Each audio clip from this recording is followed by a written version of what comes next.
For over half a century, humans have endeavored to make business a force for good. But is the movement working? Or is it time to explore a new path forward? Welcome to Less Talk, More Action.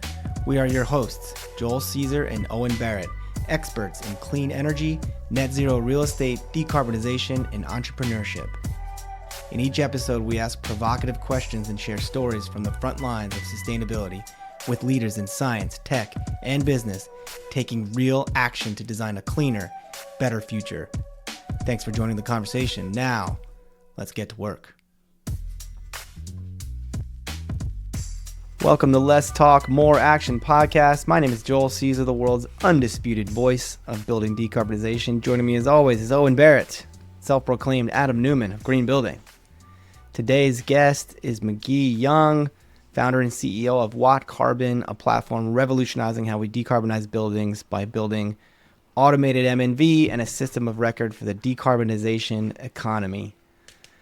I would say he's a guest really in our wheelhouse because there's a provocative question to ask him about, hey, you're using software, what are you actually doing to accomplish anything? But super knowledgeable guy, been living and breathing this world for a long time, knows the nuances and ins and outs of how the electrons move around the grid and how net zero commitments can lead to opportunities. So I learned a lot. I think we could definitely have him on again. What'd you think? Yeah, I mean, I think I'm also a self-proclaimed skeptic when it comes to how software are going to help solve climate change.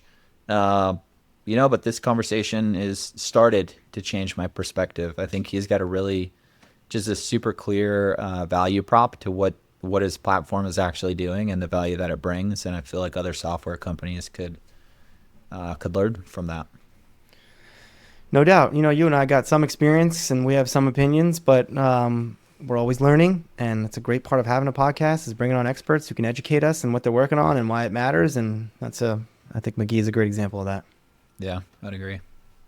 All right. But before we get into McGee, let's launch a new segment we're calling Annoying Trends in Sustainability. I'm happy to go first. What do you want to go? I'll go for it. All right. Mine's going to be around building energy performance standards, sometimes called BIPs, BEPS, or BPS would be the acronym. Just to level set everyone, these are regulations that cities launch in America and probably around the world as well, where there's a threshold given to commercial real estate to the buildings of that city for annual operational carbon emissions. And the regulations are put in place and phased over time. But at some point, and a lot of these are starting to become actionable now in the mid 2020s, is there's going to be fines based on a per carbon emission, per ton of carbon metric, where the building owner then has to start either investing in reducing their carbon emissions to a point where they don't pay that fine or paying an annual fine. So I'm not, my annoyance isn't with that trend. I used to work for a city. I worked for Santa Monica. In 2017 was working on a policy to do just this. We were working with our partners at the city of Los Angeles on it. So I think I have a pretty good perspective on this. I sat in a desk and tried to author these kind of regulations. I've worked with clients who are trying to avoid those regulations. I worked at Google where we were going to be subject to these regulations for a lot of our buildings, definitely in New York City for Local Law 97. So we thought a lot about the regulation and how we were going to navigate our way around it or through it. So all that to be said, my annoyance is with the cities and what they're going to do with the fines. I continue to ask in every chance I get to talk to cities, or if you're talking to people that are working on or advocating, oh, these BIPs are great. They're going to save the environment. We're finally going to get buildings to reduce their carbon emissions. But what are we going to see? We're going to see a lot of fines being paid because in a lot of the markets, the fine is a lot lower than the cost to actually decarbonize a building to reduce the fine.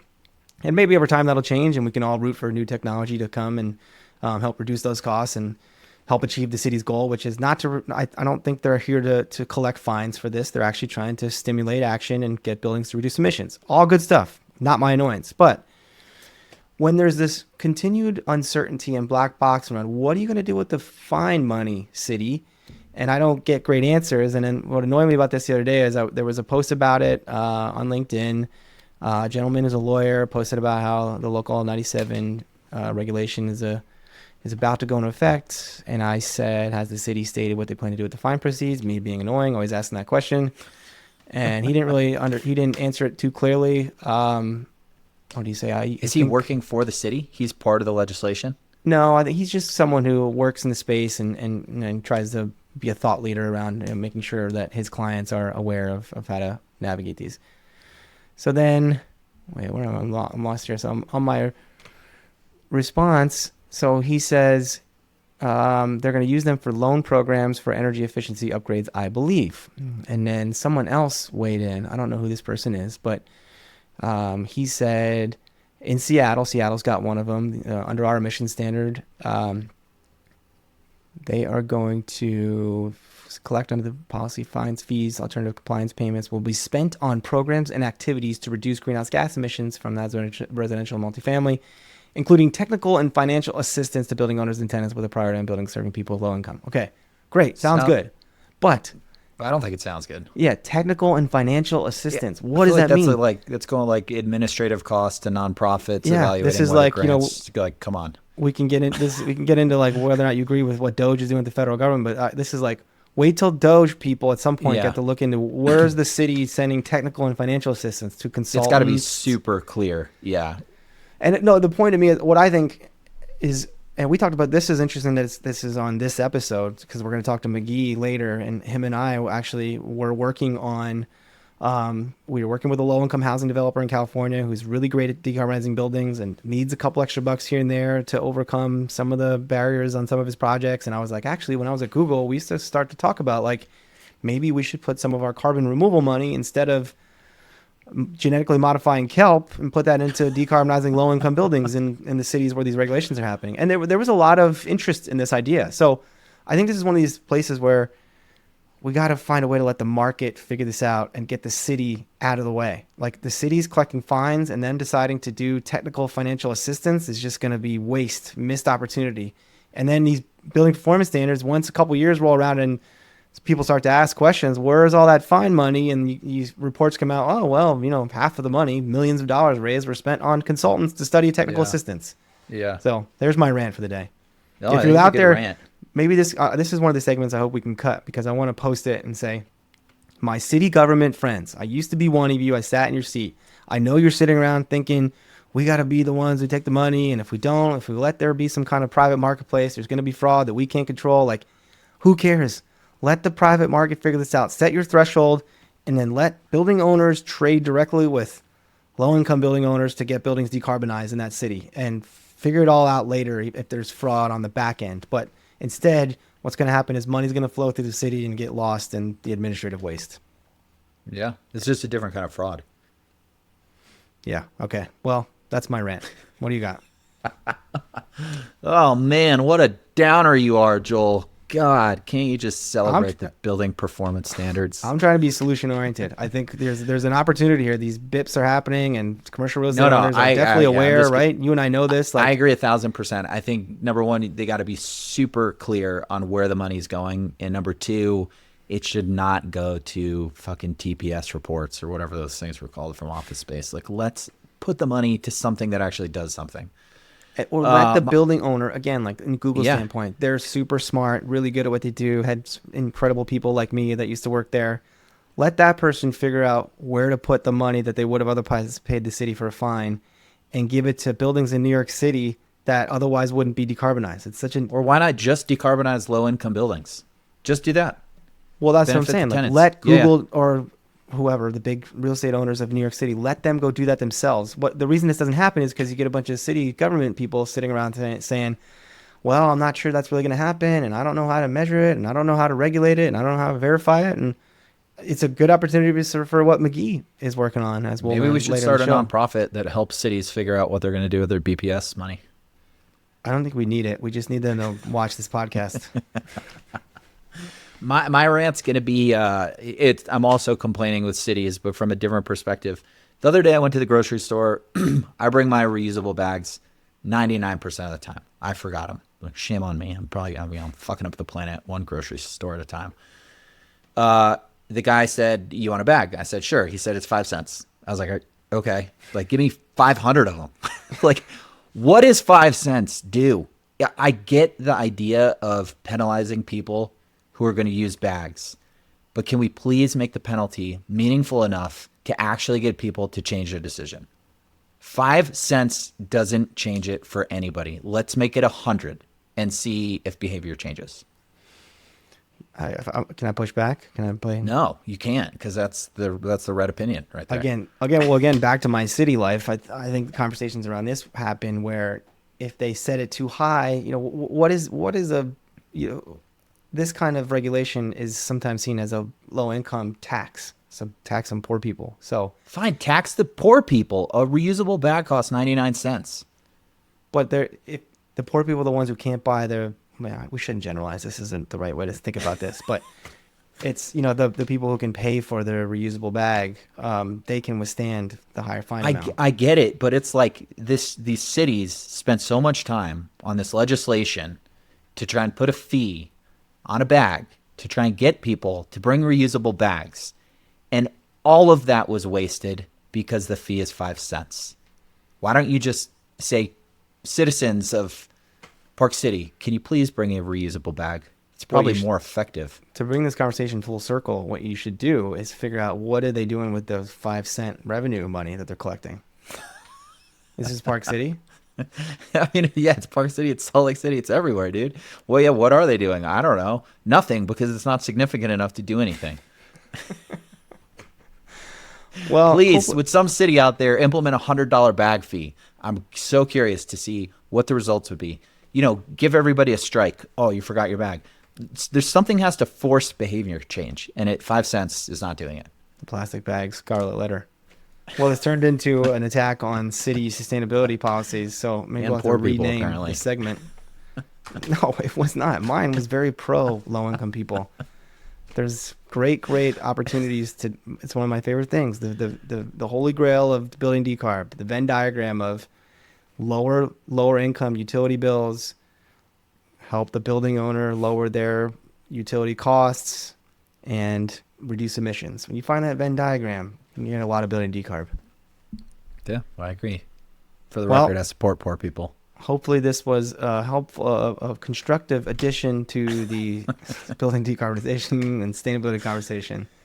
And with that, let's jump into our conversation with McGee Young.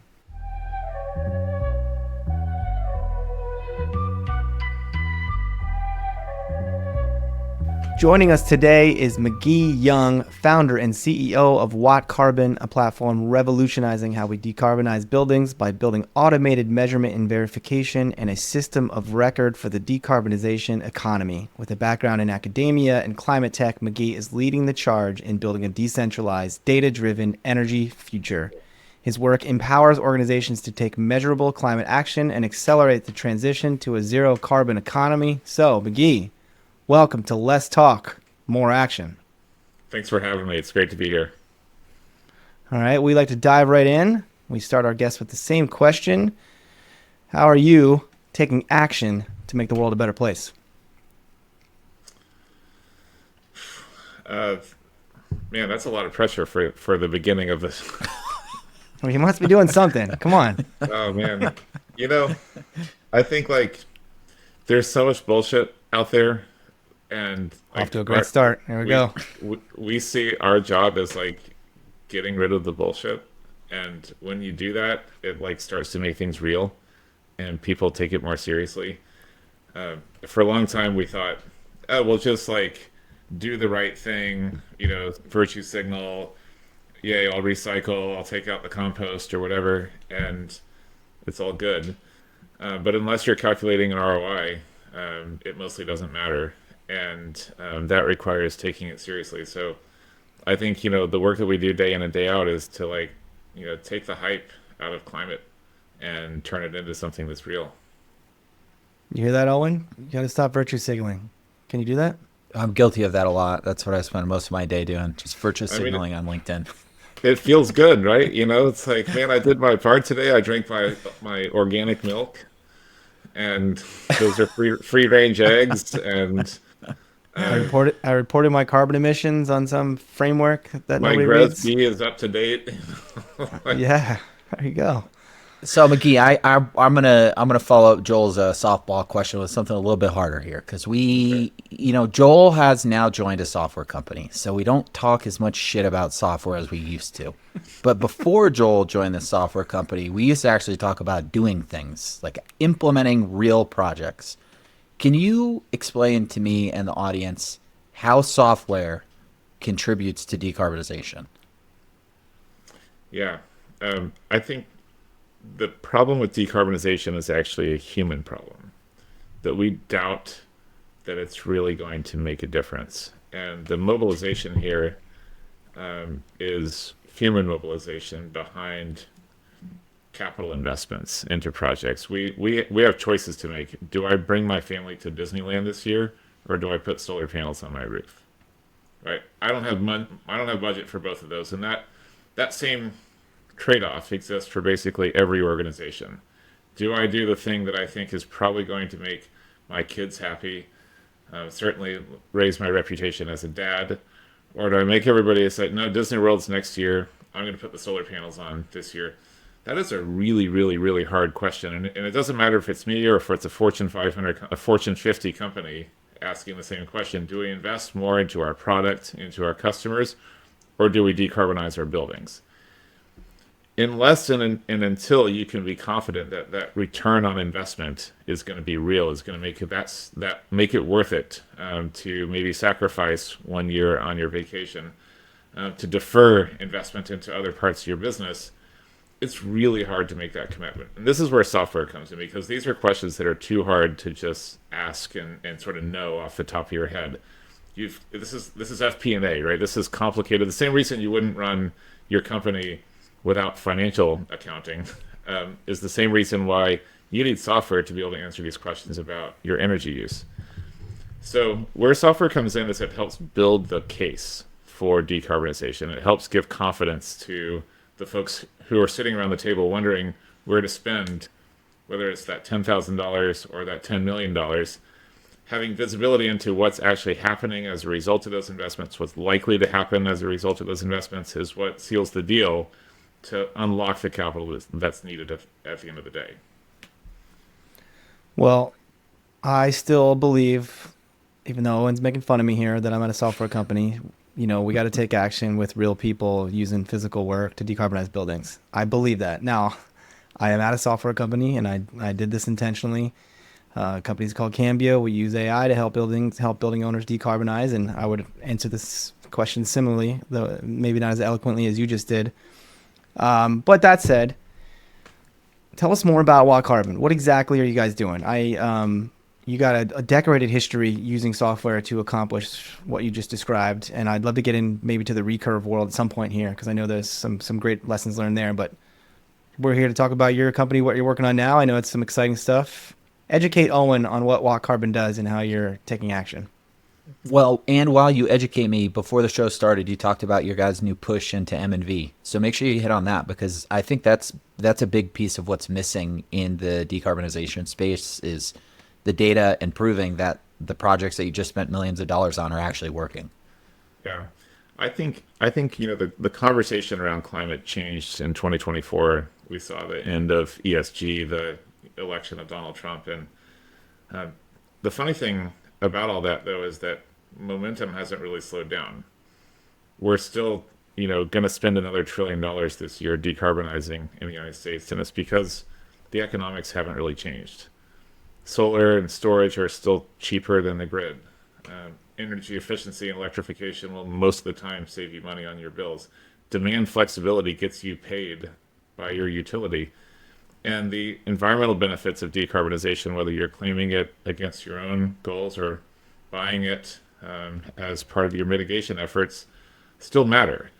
Um, all of these benefits, though, require visibility into what's actually happening with the projects you deploy. We talk a little bit about, we talk a lot about this kind of Bermuda Triangle of accountability when it comes to decarbonization. In a lot of organizations, you have the controller who's paying the bills, the energy guy who's making sure the lights are on, and the sustainability person who's filing their report. And in the middle of that is the Bermuda Triangle of how's it going? And nobody knows. All right, the person paying the bills is just paying the bills. The sustainability person is just filing the report. The energy guy is just making sure the lights are on. But without being able to answer that question, you're just flying blind, right? It's a faith-based undertaking. We got a new pope today. This is equivalent to like, please God, hope this works. Is kind of how we decarbonize, and measurement and verification is the key to unlocking it. It's like cash flow analysis for your investments. That world has historically been the province of big, massive ESCOs like Johnson Controls and Schneider and Siemens and D and VGL on the measurement side. And so for every other company that's trying to make sense of their portfolio of buildings, the projects that they've got on the ground, it's just inaccessible. That question is impossible for them to answer. So once a year, they hire a consultant. Maybe they hire Joel now at his new company to come in and try to pull together all the data. And you've got 6 different sources, and you're like, okay, what about the carbon? And eventually you come up with like an answer, and it's kind of a bad answer, and nobody can really use it. And so for us, we said, what if we automated all that? And what if we made it real time? So would it be possible for any organization anywhere in the country to have real time access to the performance of every single building, every single energy project that they've ever deployed, and know what those cash flows look like? How would that change the opportunity space for decarbonization? The other sort of really interesting piece of that is that we spend a tremendous amount of money trying to incentivize decarbonization, and that too is 3 years later you figure out if it's working. And so you've got this combination of utility programs, state energy offices that dump subsidies in. You've got companies flying blind over here, and they all have the same problem. They can't answer the same simple question of how's it going. And so what we've done at WattCarbon is use modern AI tools to shorten that process from 6 months to 10 minutes. So now you can answer that question, how's it going, on any building, any asset, anywhere in the country within 10 minutes. That's game changing, right? And then it gets updated automatically every night.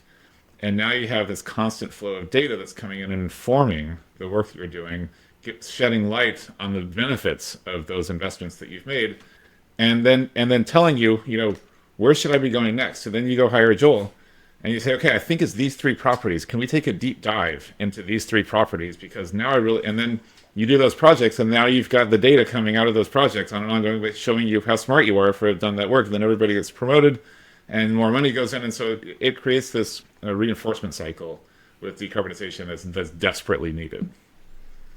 Can I ask mechanically, like, how does this happen? So take any technology you want. Maybe it's a HVAC optimization, solar, whatever. Like, how are you guys pulling the data from different manufacturers, different installers, different buildings, different utilities? Because sometimes I get really excited about AI. I'm like, oh man, this is awesome. Like, I got to learn more about it. We got to start putting it into our company. But I also feel like sometimes it's just used as like a catch-all phrase of we're doing stuff that we don't want to explain to you. We're just saying that these things are happening behind the scenes. So can you go into a little bit of like, how are you guys actually pulling data from different systems and reporting it into, it sounds like, a single dashboard? Yeah, so it depends on the system, right? So you have, every building has a meter on the side of it. So we might start off with the worst case scenario is that you have monthly billing data, but that's okay. That's an okay place to start.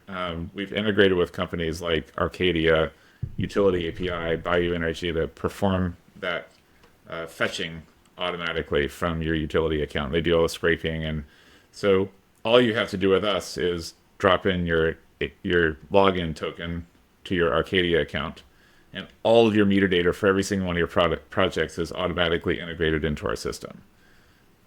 Let's say you have solar or storage, and you've got an in-phase system that's that's managing the data for your solar and storage.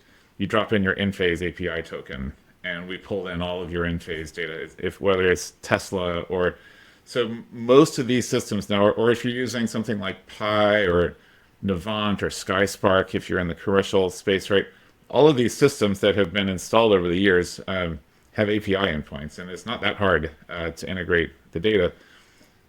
So any meter, any smart system with an API the building management system itself, Yep. if there's a Yep. BMS, Yep. and like I guess a heat pump would have its own API potentially. Sometimes. Yep. So the granularity of WattCarbon depends on the sensor API ability of that building. Exactly. And then where the AI comes in is it's smart enough to figure out what methodologies, what algorithms can we run given the data that we have available, and then what can we say with confidence about what's happening given. So the worst thing that you can get is some sort of like black box, like, oh, let me wave my hands a little bit and tell you, like, we think you saved, like 50 trees worth of energy. What we've done is build on, again, on my work at Recurve. So kind of going back to your earlier question, Joel, at Recurve, we built open source measurement and verification tools for utility programs. So now utilities could set up pay for performance incentive programs that paid based on the actual savings that occurred in a building. And the calculations were transparent to all parties. Oh, and have you heard of Recurve before? No. So, because McGee, sorry to sidetrack, but Recurve's like this great story of climate tech, right? It's kind of one of the real success stories. Has they had an exit, or they're just really big? You were the CTO, right? I was the CTO there for 5 years, yeah. And we kind of revolutionized how programs were delivered, especially in California, so that they would be based not on some deemed amount, some prediction, yeah, but on what actually happened. And as a program implementer, you could get paid extra for delivering savings when the grid was dirty, when power was expensive, right? So now you've aligned incentives here to deliver the highest value possible and have the highest return back to the customer. So for us, that same principle is really core. That transparency in the methodologies that you use, how you calculate savings, is essential to the confidence. And so the kind of the infrastructure of our platform is designed around taking this big yucky mush of external data, organizing it, making sense of it, running it through methodologies that we've developed and we've open sourced and vetted across the community, and delivering clear, precise, and actionable data back to the end customer, specifically around the yields of the projects that they've done. There's a couple of other kind of nifty things we've done with modeling that's similar. It's sort of like we call it, a lot of folks in the industry call this a digital twin. We're not good enough to make digital twins, so we make digital cousins. And the idea behind a digital cousin is that you're building, there's about 100 different versions of your building that could exist. It could be really inefficient, it could be really efficient, you could have like gone in, but we won't know that without doing a deep dive. So we've said, what would the 50th percentile version of your building look like? How do you compare to the 50th? So that's your digital cousin, is the 50th percentile version of your building. How do you compare? That seems smarter than a digital twin. Like, well, it's useful, right? Because now you're like, oh shit, my digital cousin is crushing me. Like, we need to do something here. Or like, I'm so much better than my digital cousin. Like, this building is fine. And it allows you to triage in a way that, like, you could run your entire building portfolio through our platform in 10 minutes. And now all of a sudden have a rank ordered list of all of the buildings and how vis-a-vis their digital cousin, and know exactly which ones you need to start looking at. And then you do a deep dive with, kind of formal modeling tools and everything else to like get into exactly what you should do. But it's like that starting point is so hard for so many organizations. Well, Owen still looks skeptical here, so I'm gonna. I'm not skeptical. The wheels are turning in my head because I have this thing going on with one of our customers where we do solar for multifamily, and everything is the margins in most of the U.S. are so thin because the cost of electricity is fairly low outside of California and New England. And so we have a customer where we're doing the install. We know that the margins are thin, and we just found out about this third-party M&V company that now we have to add into the mix, and it's incredibly expensive, and they're charging the customer to repurpose end-phase data. Why do you have to use them? What's the well, so that's why I was probably looking like such an idiot on the cameras, because I was thinking through everything McGee was saying, when you said you had an open source M&V program for utilities, I was trying to figure out a smart question to ask about why can't we do that for buildings, because this customer is stuck on this M&V platform because their whole portfolio is on this platform and now they can't get off of it. Yep. And so now every single project that they do has to pay an exorbitant amount of money Do you want to name? to do you want to name pull names this or not, data. Not name names of this MMV. I don't think I should name names at this point, but I can't imagine that this problem is unique. I bet a lot of companies are going through the same issue where they have to keep using the shitty M&V company because that's how they started, and it's too But why costly do or they have to? time Because consuming they're to under get some off. contract, or there was some utility requirement at some point. It probably goes back to Gresby. I mean, if you're pulling all the M&V data off of all of the solar projects you've ever done from this one platform, how are you suddenly going to switch all of a sudden?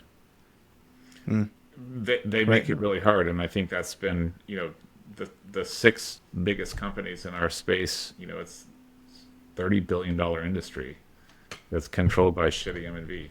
What would you call your industry? MMV? Like that's what you just said. That's the. Yeah. Are you one of the 6 shitty ones? No. I mean, we're the seventh one. You're the upstart. You're the disruptor. Well, that was going to be one of my other questions, McGee. Like, this happens a lot on this show. This happens a lot in climate tech. You hear someone like you talk about the problem and what you've developed, and it's like, it seems so obvious. What are the legacy players doing, not figuring this out and doing it themselves? Like, why are they so asleep at the wheel? I think I know the answer, but how would you answer that? It was so funny when we launched Aristotle, which is the name of our automated M&V platform. I got 6 within a day. I had 6 inbound emails from a particular legacy M&V provider that was like, "Can we demo this? Can we try it?" Can we buy you? Hopefully. But McGee, your revenue model is you're charging customers to use your M&V platform, right?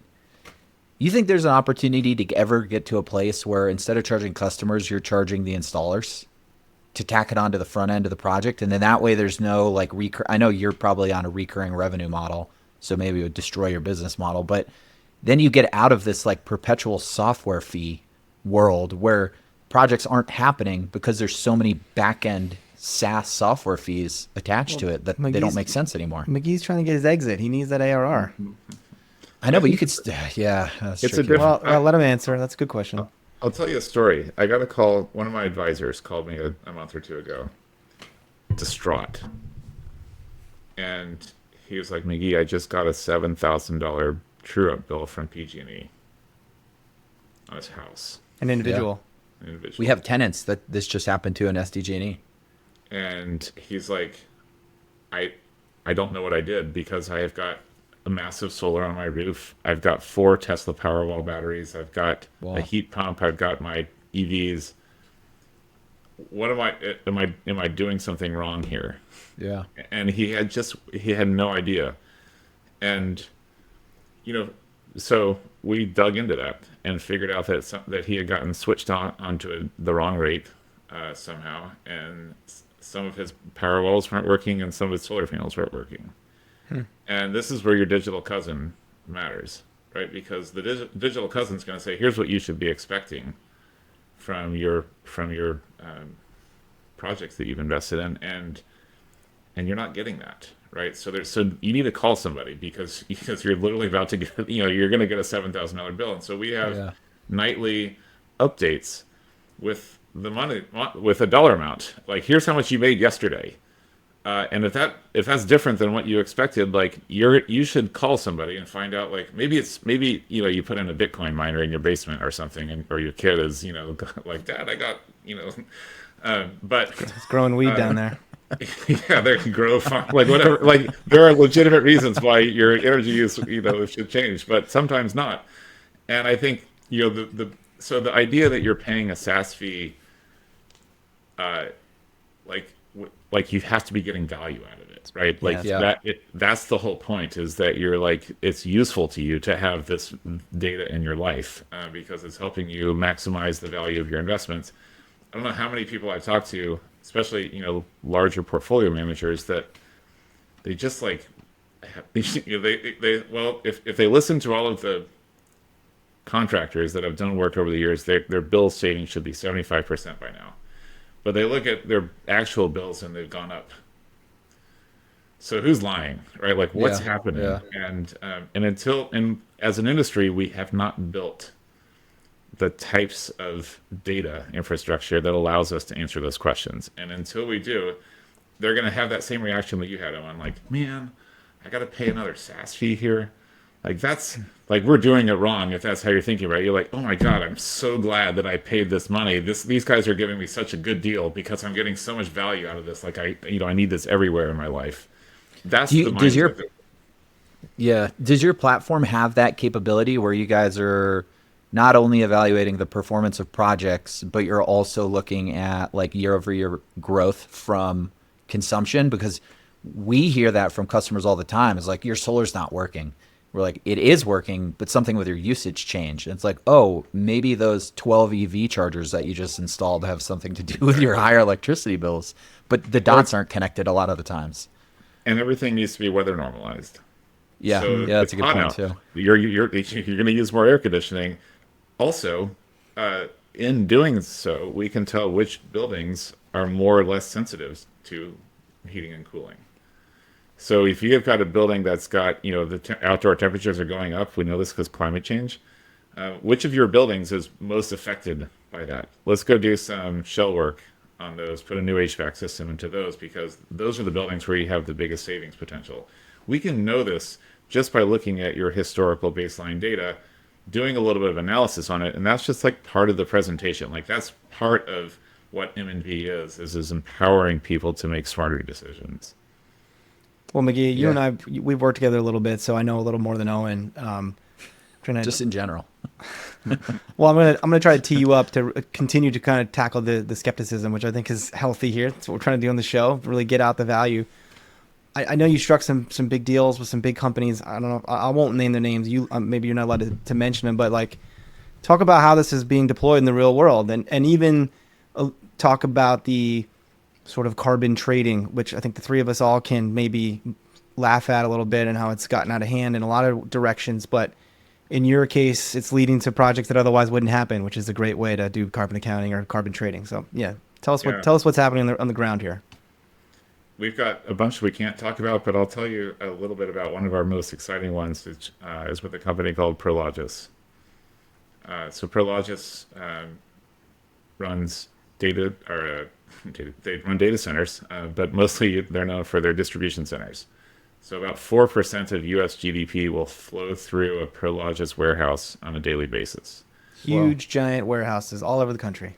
They're like the largest solar installer in the country, aren't they? They have more solar on their roofs, I think, than any other company in the world. Yeah, that's crazy. So How's they're WattCarbon helping them? So they're yeah, they're putting in EV charging stations at their facilities, and um, trucks coming in and off the port oftentimes are belong to big multinational corporations that have carbon emission goals. Well, if you feed dirty energy into those trucks when they come in and charge, it'll help. Like it's still better than diesel, but if you can feed them clean energy, all of a sudden that helps out those companies quite a bit meet more of their carbon reduction goals. It's kind of like if you go to the gas station and you're looking at the pump and it's got the 87 and the 89 and the 91, right? And I have an EV, so I don't do that kind of thing anymore. But back in the day, you got to pick which one, and the equivalent for energy is like, how clean is it? But how do you prove that, right? How do you prove that when you charge your truck that the clean energy is going into that truck? That's where having M&V in a system of record comes in. So we can, every single watt hour, every single gram of carbon is accounted for. And as that energy gets generated, it goes into batteries, it goes into the EV chargers, it goes into the trucks. WattCarbon tracks that flow of energy and the carbon associated with it, so that Prologis can tell specifically its its customers, hey, you've got clean energy going into your trucks. This is the carbon savings associated with the energy that's going in. That's an incredibly powerful story, and you can take that and imagine data centers. Wait, so Can I, that can I ask you a question just real quick? I'm sure. Why is that powerful? Like, why do the companies that own the trucks care? I mean, I know they care from an emission standpoint, but financially, is there any, are they somehow making more money off of wrecks, or is there some sort of financial trade-off of when they charge their trucks off of cleaner energy versus dirty energy for them? Like, why do they care? They're looking at it from a holistic. So if you're not, you have certain levers for reducing emissions. We also have emissions targets. We all don't want the world to blow up or to burn up, right? So this is like, despite what you would hear on the national news, like most companies still maintain their commitments, especially if you're in Europe. So European companies operating in the United States still have CSRD and other, requirements to bring down their emissions. How do you do that in the cheapest possible way? Where is the low-hanging fruit, as it were, in reducing your emissions? If you can reduce your emissions operationally by putting clean energy into your trucks, that's a much cheaper way of achieving emissions reductions than going and doing a lot of other things. And so they're looking at this like, I only have to pay like, I don't know, whatever it might be, $5 a ton or something like that, right, to get clean energy put into my trucks versus $500 a ton doing something else. I want to find the biggest bang for my buck in terms of how do I actually reduce my carbon footprint. And then if I have the data to back that up, I can make that claim without getting accused of greenwashing, right? I think the reputational damage that has accompanied a lot of claims around sustainability has made companies reevaluate, how strong they want to make those claims. So they're like now backing off from most of those claims, except for where they can really back it up. Well, if you've got the data to prove, that you're actually having this impact, you can brag about it. And I think that's, where companies are looking for the protection, as it were, that authentic data proving their impact really brings to the table. Joel, stop me if I'm going down the rabbit hole too deep. But yeah, you might be. I'll give you one more chance. Let me ask one more question, and if it's too nerdy, just cut to the next one. Because he's got cooler stories to tell. But keep going. Well, I'm fascinated by this because I can't track the dollars. Your customer is Prologis, but the trucks are benefiting from their ESG story. So are the trucks paying Prologis more for clean electrons than they would have dirty electrons, or like what does that relationship look like? That's behind the NDA. So, all right. See, it was a good question, Joel. Yeah, a great question. Okay, so there's some value in emissions happening there. Because I was going to ask similarly, like who's paying who and where's the interaction happening. But okay, I think at the end of the day, the more important kind of lesson here is that from the right and the left, if you can't prove the emission story that you're claiming, you're going to get pilloried. Yeah. So the right's going to be like, oh, this is dumb ESG. The left is going to be like, oh, this is dumb greenwashing. And you have to have the data now to prove your case. And so every company that's looking for a path to net zero is looking strategically at where can I have data to prove the claims that I'm going to make. Well, I think it's a good segue to something I think Owen will appreciate here, and it's a tagline I've heard you use, McGee. And I'll illuminate a little bit how you and I have been trying to work together. And I've heard McGee say, if you can get paid to plant a tree, you should get paid to decarbonize a building. And so this is decarbonizing an EV station, you might say. But I know McGee's got other examples about like where, okay, I worked at Google. I didn't work on the program that was buying carbon offsets or carbon removals, but I was part of the global net zero program. And of course, we're all kind of battling for capital and political attention for our own programs. Mine was trying to decarbonize existing Google buildings. Turns out that's really hard, really expensive, not what Google's great at across the world. There's a great real estate team, but which is just not what we do. And so there was in a few markets, we could be facing fines from building performance standards, from city municipal regulations. And we used to have this idea, instead of paying the city a fine amount, which who knows where the hell that's going to go, right? We'd rather fund some low-income housing decarbonization project that otherwise wouldn't happen. And then there's this term additionality that comes where, You know, additionality, Owen, why that matters? I mean, we learned this in grad school a long time ago. Yeah. I'll educate the audience real quick. That's really important when it comes to this world of carbon trading and carbon offsets, where if you're going to pay someone to save the trees in the rainforest, you have to show additionality, meaning that forest has to be under threat. If no one's going to chop those trees down anyway, you can't claim that you've mitigated those emissions. So there's some additionality. So we've all, Owen, you and I, everyone here, we've been working on trying to decarbonize buildings a long time. It's really hard to do. Showing additionality shouldn't be hard. Yeah, you know, like you just said, Owen, a lot of your projects, the margins are small. So, you know, if something goes the wrong way, your project doesn't happen. And so back to WattCarbon, McGee, and back to system of record, and back to opportunities here for the big companies that do have emissions goals. Maybe you can illuminate a little bit on what I'm trying to say here is, what are you working on in this frontier where we can pay people to decarbonize buildings instead of saving trees? We're working with Rewiring America on this, trying to imagine how could we get 1 million heat pumps installed in the United States for folks who can't necessarily afford that, who can't afford the premium over, you know, a traditional gas furnace. This is where the idea that maybe we can, you know, value stack the benefits of that heat pump. So the heat pump produces emission reductions. That's valuable to a company that's got a net zero goal. That heat pump might also help.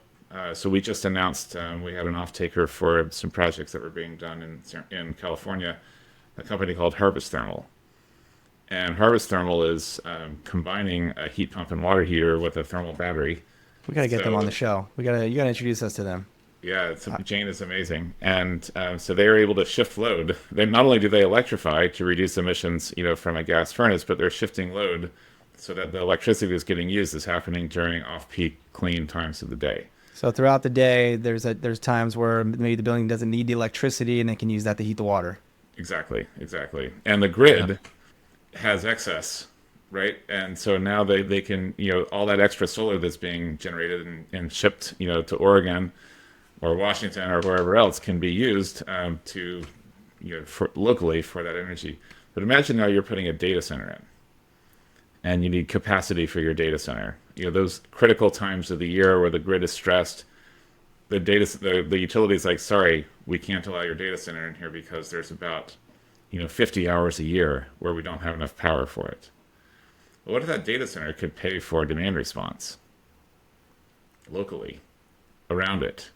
So that, you know, when the grid was stressed, the power was still able to be delivered, but maybe all the people who could be charging their cars during that time are not charging their cars, and the data center is paying them to shift that car charging to a different time of day. Or the data center is, you know, paying to turn down your thermostat during a certain time of day. Would you volunteer to, you know, not charge your car in exchange for a $100 payment? Probably. Or this right? goes back to maybe, Owen, like your question about could you front load the payments and how we underwrite projects, right? Like the same example. Let's say you were looking at maybe a heat pump retrofit of a multifamily building and it just wasn't penciling. But if you could predict or show like there's going to be this revenue from this data center throughout the year, that changes the calculus and maybe that heat pump project makes sense, right? Exactly. If you're switching from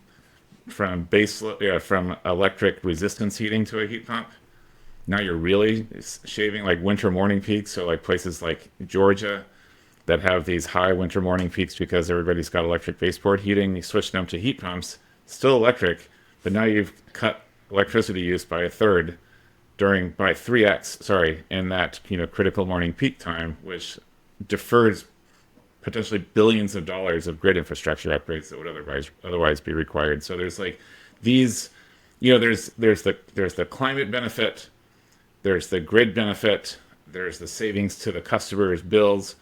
These things are all stacking on each other, and I think our broader goal is to figure out how to put them all together to accelerate the pace of decarbonization. That system of record helps people make sense of the financials that come with it, right? It's not easy math to do. It's a lot of different pieces that you're trying to put together. But if you have like kind of one central place where you can go like, oh, cool, this is my ROI now is down to like 6.5 years. I can invest in this. That all of a sudden turns these into like it's a very investable asset class. Sorry, Owen, you were going to weigh in there. I just had a question in that example in the data center. Is it more efficient or cheaper to incentivize demand response at the residential scale rather than just have the data center build that into their real estate plan? That can be part of the conversation, right? Is that like maybe the data center it's wants to have 99.9% uptime and is willing to pay for batteries to get installed into all the homes around. Yeah. It might be better for them to have, or the utility says no, we want both and. Yeah, yeah. Right? These are conversations similar like with solar interconnections. We want to know what the community benefits are going to be when we build that. If we're going to permit that solar farm to go there, so there's community benefits that can come along with siting a data center that could be part of the negotiated agreement with the utility. Well, unfortunately, McGee, we're running out of time. I think this is a topic Owen and we could be asking questions to you for another 30 minutes. So we'll have to have you back on. But it sounds like exciting stuff happening at WattCarbon, disrupting a legacy industry that didn't want to change. Something we love to hear and see here on the Let's Talk More Action podcast. Totally. As we wrap up, we always end with the same question. Our industry sometimes can get caught in pessimism and the downside of some of the news cycles around sustainability and climate, but we'd like to focus on optimism. So what's something that gives you hope for the future? I think about I have conversations with my kids a lot about they ask me what I do for work and they're optimistic. They feel like what these are solvable problems, and they sort of look at me like you're such a Gen X, like blah blah blah blah blah all the time, and and they make fun of me for that. They're like, Dad, lighten up. It's gonna be okay. And It's gonna be okay. I think that's why we do all this is for our kids and our kids' kids, and it's reciprocal. They're like they give us hope, and it's a reason why we continue to toil our lives away to make them better off, to leave them a world that's better than what we found. And as long as we have that, I think it's it makes this a thing worth fighting for. Well said. Well, thank you, McGee. How can our audience find you? You got social media when you're not? Is it just virtue signaling on LinkedIn where we can find you? Mostly, I just post stuff on LinkedIn.